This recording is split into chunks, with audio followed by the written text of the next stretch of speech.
So this time I'm in the chenille knit again, but in the jumper version of the cardigan.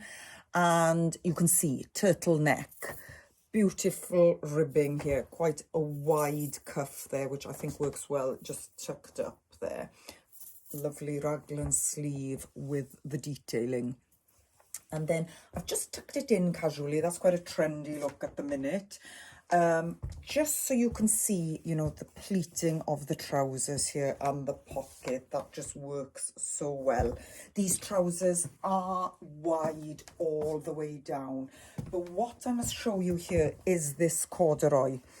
It's a quirky corduroy and it's in the alpaca colour and this sort of coffee grey colour. So this just works so nicely. Now, just to show you the jumper a little bit more, that is it out and long. So you can see the very subtle curve again, all the way around. Just very nicely done.